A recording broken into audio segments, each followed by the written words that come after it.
Bonjour à tous, ici La Voix et bienvenue dans un nouvel épisode de La Voix de la Voix. Nous allons aborder la spécialité mathématique dans cet épisode. En effet, je suis avec une élève de terminale qui a gardé la spécialité mathématique. Bonjour. Est-ce que tu pourrais commencer par nous donner les chapitres que vous traitez en première et en terminale dans la spécialité mathématique? Alors, en terminale, en spécialité mathématique, on traite les suites, les fonctions et leur étude, les dérivées, les limites des fonctions. On voit aussi la géométrie dans l'espace, les probabilités avec la loi binomiale essentiellement. Et on voit également la fonction logarithme népérien en détail et l'exponentielle. Et finalement, les primitives. Et en première, on voit également des suites, des fonctions, la trigonométrie, les vecteurs et les probabilités. Très bien. Et est-ce que tu pourrais du coup maintenant nous donner les modalités de l'épreuve de spécialité mathématique au bac?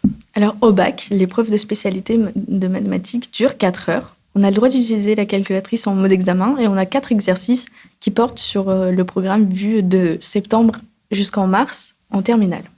Très bien.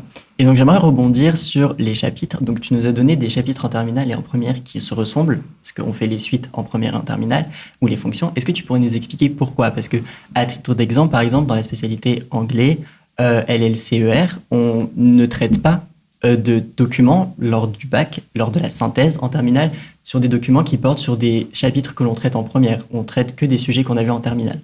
Alors les mathématiques, c'est une matière sommative. On traite plusieurs thèmes en première et on continue de les approfondir en terminale. Donc c'est important d'avoir des bonnes bases de seconde, de première, pour pouvoir continuer en terminale. Très bien. Avec quelle spécialité tu as pris les maths? J'ai choisi de prendre maths avec l'aspect physique-chimie. Et est-ce que tu pourrais nous donner des choix ou des exemples de parcours qu'on pourrait suivre après avoir fait une spécialité mathématique?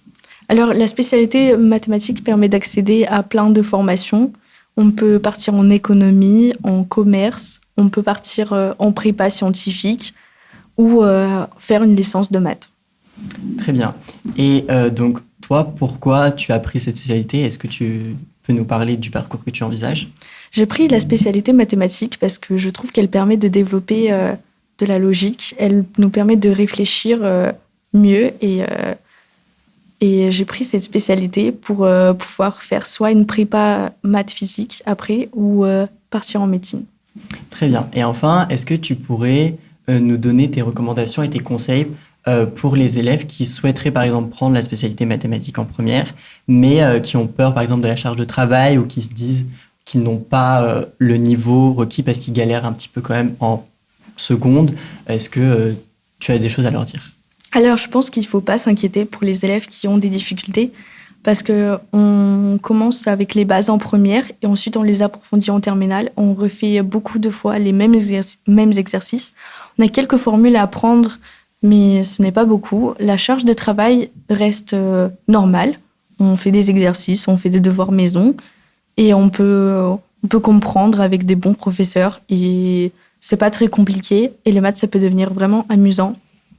Très bien. Merci de nous avoir éclairé sur le sujet et merci à vous d'avoir écouté ce podcast. C'était La Voix. À bientôt.